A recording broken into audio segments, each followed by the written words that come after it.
स्वागत है आपका अपने चैनल सीक्रेट ऑफ लिविंग में। मैं गुरुदेव वरुण।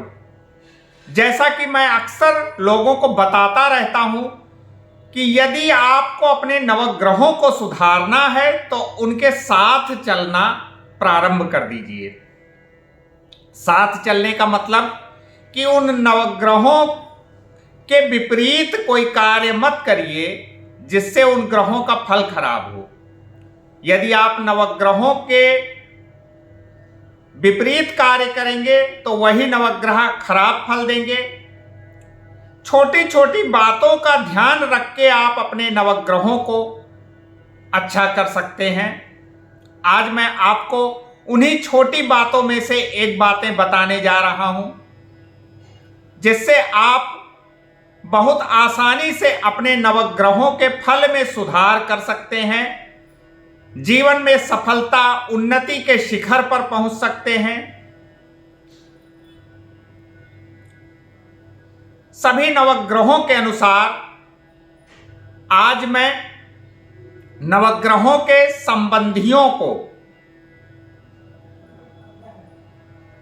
संबंधियों के बारे में आपसे बताऊंगा।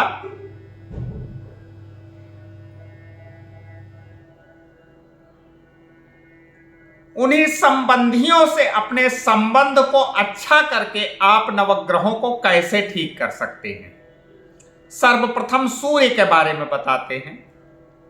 सूर्य आत्मा है और संबंधियों में हमारे पिता का कारक ग्रह है।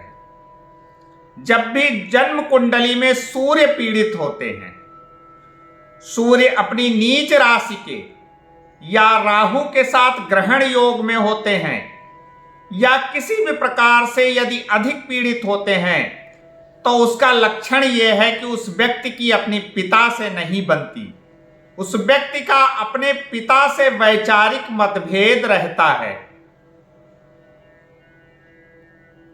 तो इसलिए सूर्य को अच्छा करने के लिए अपने पिता का सेवा करना प्रारंभ करिए।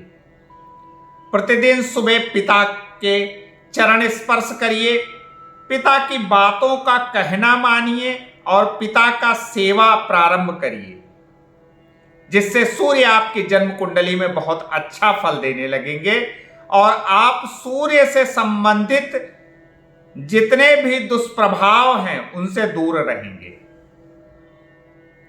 अब चंद्रमा को लेते हैं। चंद्रमा हमारी जन्म कुंडली में मन का कारक है और उसके साथ साथ संबंधियों में माता का कारक है। यदि आपकी जन्म कुंडली में चंद्रमा खराब है, चंद्र ग्रहण है, चंद्र शनि का विष योग है, चंद्रमा नीच राशि में है, अमावस्या या उससे आसपास का जन्म है, तो चंद्र से संबंधित फलों में कमी आपके साथ स्पष्ट रूप से देखी जाएगी। माता के सुख में अभाव, माता से वैचारिक मतभेद, माता का स्वास्थ्य खराब, विशेषकर हड्डियों से संबंधित दिक्कत रहेगी, मन का स्थिर न रहना एवं चंद्रमा से संबंधित सभी प्रकार की दिक्कतों का सामना करना पड़ेगा। सीधा सा उपाय, माता की आज्ञा का पालन करिए। प्रतिदिन माता के चरण स्पर्श करिए और चरण स्पर्श ऐसे करिए कि अपने सिर को माता के चरणों में रखिए। आपको चंद्रमा से संबंधित किसी भी प्रकार की परेशानी का सामना नहीं करना पड़ेगा।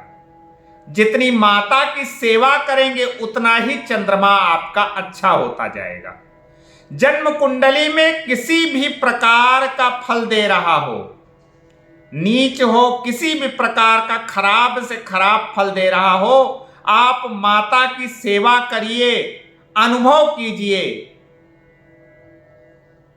आप खुद अनुभव करेंगे कि वो चंद्रमा आपका अच्छा फल देने लगे। अब आते हैं मंगल की तरफ। हमारे शरीर में रक्त का कारक है, भूमि का कारक है और संबंधियों में हमारे भाई का कारक है।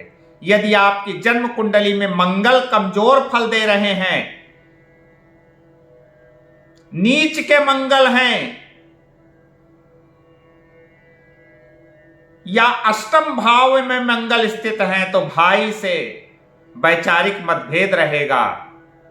और वो शुरू कहां से होगा? मंगल के दूसरे कारक भूमि से। अधिकतर भाई भाई में विवाद भूमि विवाद से ही उत्पन्न होता है। तो मंगल को सबसे अच्छा करने का तरीका यह है कि भाई से विवाद समाप्त कीजिए, भाई की मदद कीजिए, आपका मंगल कभी खराब फल नहीं देगा। बुध की तरफ आते हैं। यदि जन्म कुंडली में बुध खराब फल दे रहे हैं, तो बुध के संबंधियों में सबसे पहला संबंधी बुध का बुआ यानी पिता की बहन, दूसरा संबंधी अपनी बहन और तीसरा संबंधी अपनी बेटी।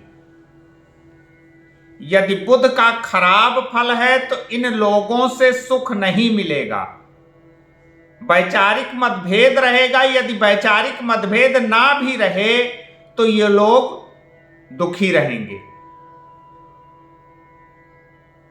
बेटी के घर गृहस्थी में परेशानी रहेगी, आर्थिक रूप से दिक्कत रहेगी। बहन के घर गृहस्थी में परेशानी रहेगी, आर्थिक रूप से दिक्कत रहेगी। तो बुध के सुधार के लिए सबसे अच्छा उपाय यह है कि बहनों की सहायता करिए, बेटियों की सहायता करिए, उनको खुश रखिए।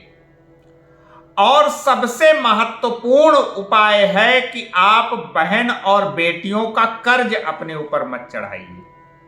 कर्ज का अर्थ यह है कि यदि बेटी का ब्याह कर दिया आपने और उसके घर में आप जाके रह के उसका अन्न और जल ग्रहण कर रहे हैं, तो उसका कर्ज चढ़ेगा, जिससे आपकी जन्म कुंडली में बुध कभी अच्छा फल नहीं देंगे। अब आते हैं बृहस्पति की तरफ। बृहस्पति हमारी जन्म कुंडली में हमारे कुल पुरोहित के कारक हैं।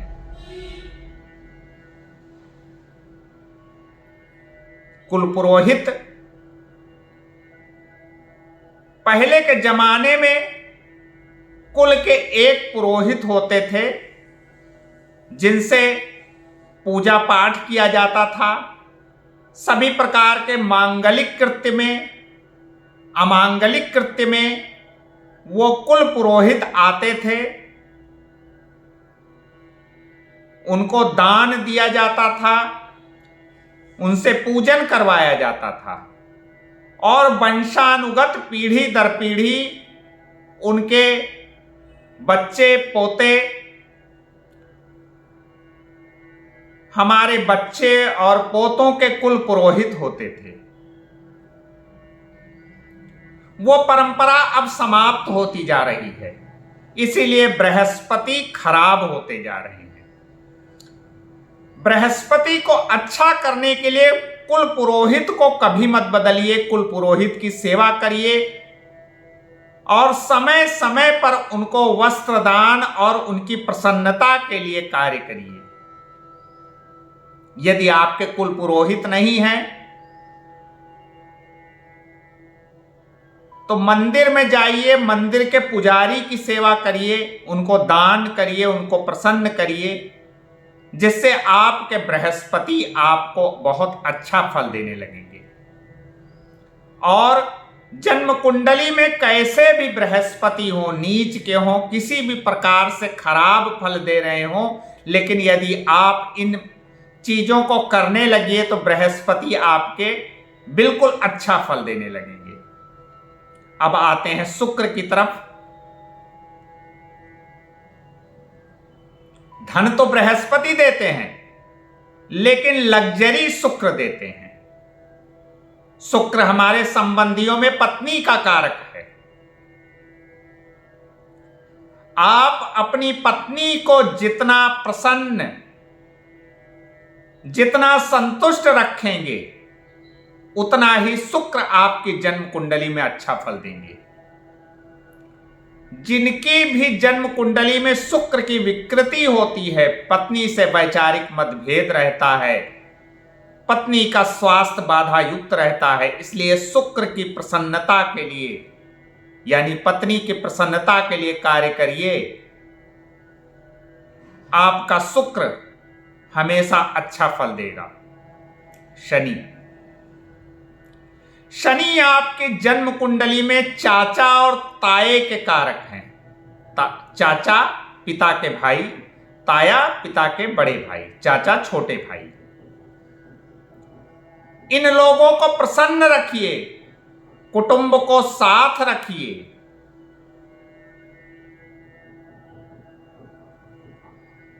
आपके घर में जो नौकर चाकर हैं वो भी शनि के ही कारक हैं।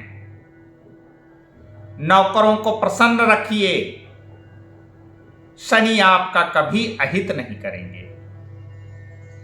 शनि आपकी नीयत देखते हैं, आपकी नीयत कैसी है। छोटे व्यक्तियों के साथ आपका संबंध कैसा है, आप कैसा उनको ट्रीट करते हैं, शनि वही देखते हैं। उनसे बड़ा न्यायाधीश कोई नहीं है। यदि आप अपने छोटों से यानी अपने नौकर चाकरों से संबंध अच्छा रखेंगे, चाचा ताए से संबंध अच्छा रखेंगे, तो शनि अपने आप अच्छा फल देने लगेंगे। राहु हमारी ससुराल का कारक है। यदि राहु में कोई विकृति होगी, जन्म कुंडली में राहु में कोई दिक्कत होगी, तो हमारे ससुराल में विशेषकर साले और ससुर से संबंध अच्छे नहीं होंगे। तो बृहस्पति को अच्छा करने के लिए ससुराल से राहु को अच्छा करने के लिए ससुराल से मधुर संबंध बनाइए। गलती से बृहस्पति मैंने बोल दिया। राहु को अच्छा करने के लिए ससुराल से मधुर संबंध बनाइए।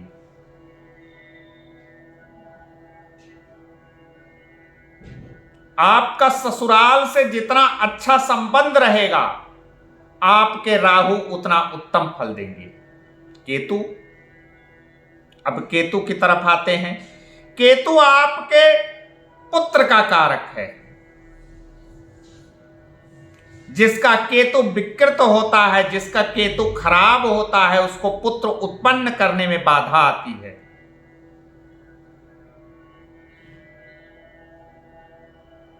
केतु खराब तो पुत्र से संबंध खराब। अपने पुत्र से संबंध अच्छा रखिए, केतु अपने आप आपका अच्छा फल देने लगेंगे। ये तो संबंधियों की बात है। नवग्रहों के जो संबंधी हैं उनसे आप नवग्रहों को कैसे अच्छा कर सकते हैं। इसके साथ साथ नवग्रहों के विशेष उपाय होते हैं जिनसे आप अपने नवग्रहों का सुधार बहुत आसानी से कर सकते हैं। इसलिए नवग्रहों के इन संबंधियों को प्रसन्न रखिए। नवग्रह अपने आप अच्छा फल देंगे। नवग्रहों के साथ चलिए, नवग्रह अपने आप फल देंगे अच्छा। धन्यवाद।